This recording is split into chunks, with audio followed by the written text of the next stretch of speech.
Hello, this is Linda Vettrus Nichols, and I have with me the most amazing guy, Daniel Adams. Welcome, Daniel. Thank you. What's happening? What's happening? What's happening? All right. So we're stepping into your body of work here, and we're going to be talking about sexual being, right? So what does that even mean? Once upon a time, a really talented coach got me into a beautifully meditative space and said, if you're going to poof off the planet in 10 minutes and you can only say one thing to humanity, what is it? And the answer that came up was like, that's not it. But it was it. And that that answer's right here. Did I do that? Right. It was like I was so afraid, but the truth is I am a sexual being. And to sit with that and what it means and feel into that has been a beautifully transformative experience. It's definitely stretched me. Hmm. Yeah. You can take that in a lot of directions. What's coming up in this moment right now is, what is creativity? What is generativity? It's taking a little bit from here and a little bit from here, mixing them together and coming out with a completion that's totally new. So Yeah. like I'm hardwired to want to create babies. I'm hardwired to want to create business babies. I'm hardwired to want to create music babies and new songs and Yeah. new experiences. And I was really taken aback. Somebody came and found me once and she said, "You are so creative. Would you ever want to are you familiar with the sensualization process? And would you ever want to get in the bathtub with me and just, try some different things and understand sensuality together?" And I was like, well, that's not quite my flavor. And it just hit me a lot of times when I make music with people, Uh-huh. that is my flavor. And it's it really is, anytime I step into my creativity, it really is this creative act. Yeah. A very sensual one too, if you think Right. about it. And it's there's textures and there's tastes and there's smells, and it pulls me into the present moment. And it's there are so many ways to express creativity, and sexuality is one of those ways. And so as I felt into all right, universe, all right, God, all right, source in myself, what does this even mean? And why am I so afraid to speak it? Right. And what came to me is, it's different than I think.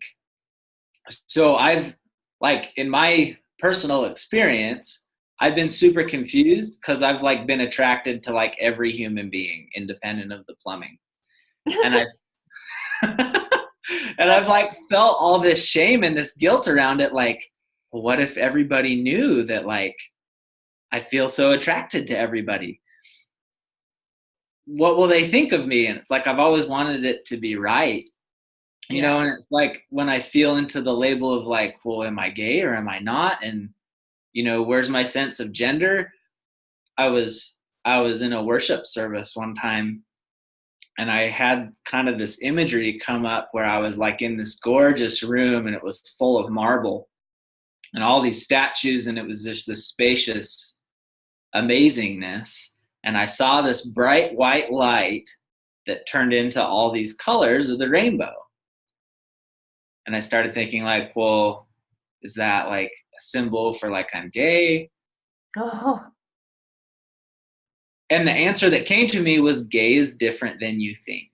Nice. And as I felt into it, one of my really powerful friends, Curtis Brown, he came in and he said, there are so many labels in society that carry so much weight. Yeah. And why would you take that onto your identity? Why not say something like, I experience same gender attraction, or I'm experiencing attraction to so-and-so, whether they're my spouse or not. Mm-hmm. And that just resonated me and lit me so big. I'm so quick to take on labels and all these I am this and I am that. And it's like, none of that matters. Like, what am I experiencing? The sexuality is different than I think. And it's for a different purpose. I think it's not just like, well, I want to feel good, or like I'm biologically wired. Like I really do have control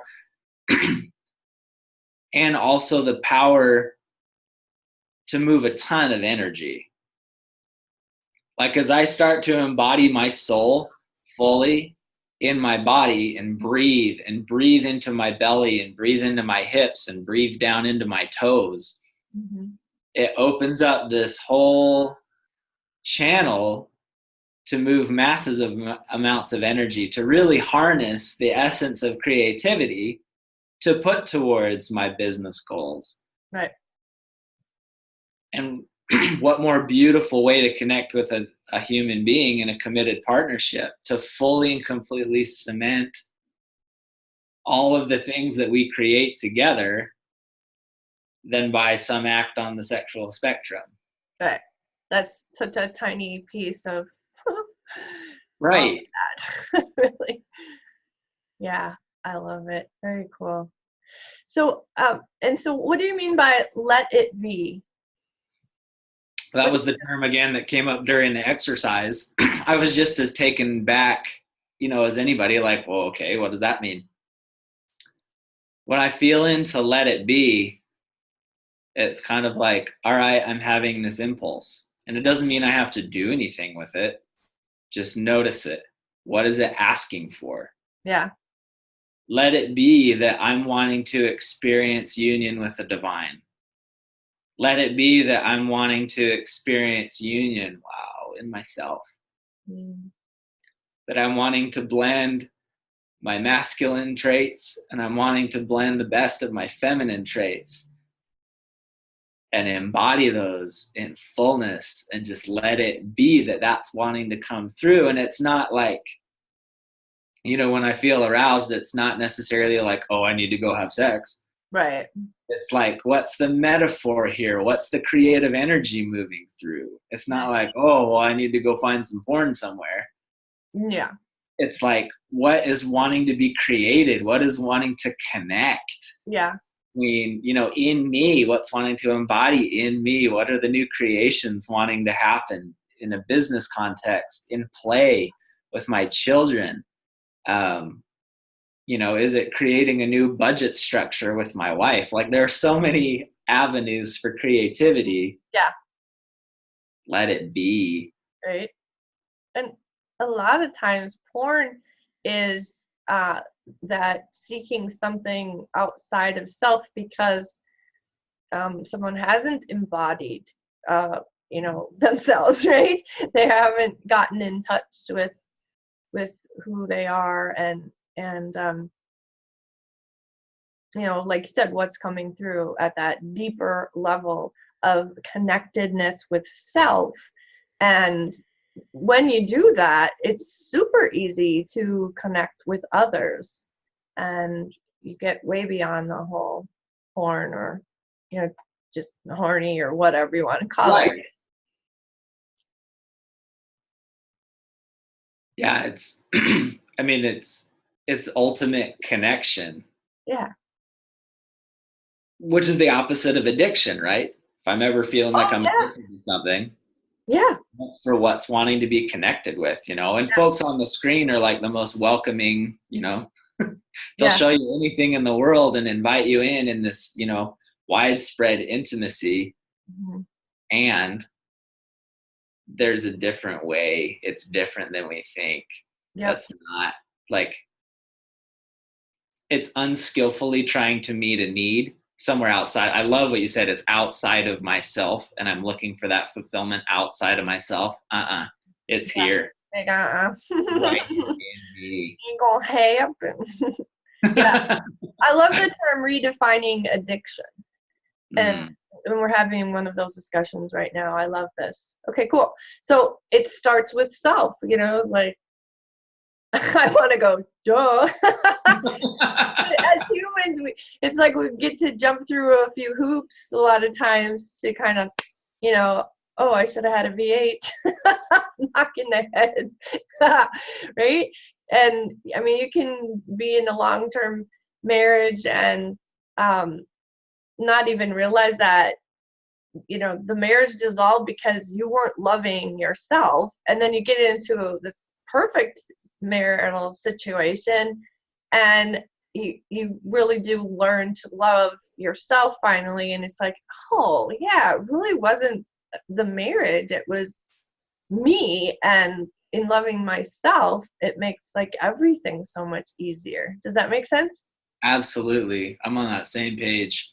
It Mm. rings true to me that what I'm experiencing on the inside Yeah. shows up on my outside. Ugh. And I spent so much of my marriage just like trying to love my wife like so hard and trying so hard to do everything to please her and like trying so hard to just serve my guts out and like always be nice and always like, trying to meet all her needs. Like it starts with me. And as I've really felt like I can't give from empty shelves, like Yeah. I've got to fill my shelves to be able to give, and there's even a sexual side here. Like if I am looking for my wife to fill all my needs, like I'm making her the gatekeeper. Mm-hmm. And if she's experiencing whatever she's experiencing and like not up for a fully present sexual moment, like, does that mean my needs don't get met? Mm-hmm. I have told that story in the past, and it's incredibly frustrating. And that can dissolve a marriage really quickly. That can impact the family in a huge way. Oh, for sure. But when I go inside and say, like, I'm responsible for my own sexual fulfillment, Mm-hmm. I carried so much shame around even like self-stimulation for the longest time that it's like, how am I going to know what I like if I don't understand what I like? Yeah, absolutely. And it's a massively important, and it's just a metaphor. Like sex is just a metaphor. What are my other emotional needs that I get to start with here? How do I get to find my own voice? How do I get to answer my own questions? How do I get to source my own solutions? Honey, where's my wallet? Like, stop. Self. Picture your wallet and choose to see where it is. And there's so much power in looking in your own self first, in my own self first, to source my own answers. It starts with self, and then that shows up all around me as I'm solid. Yeah. That's what starts to create this family structure where now everybody can start to understand their values and what's important to them. Wow. And as we live principle, value-centered lives in our family, that's what's going to create societal change. Like we can have all the hashtags we want about clean up the trash.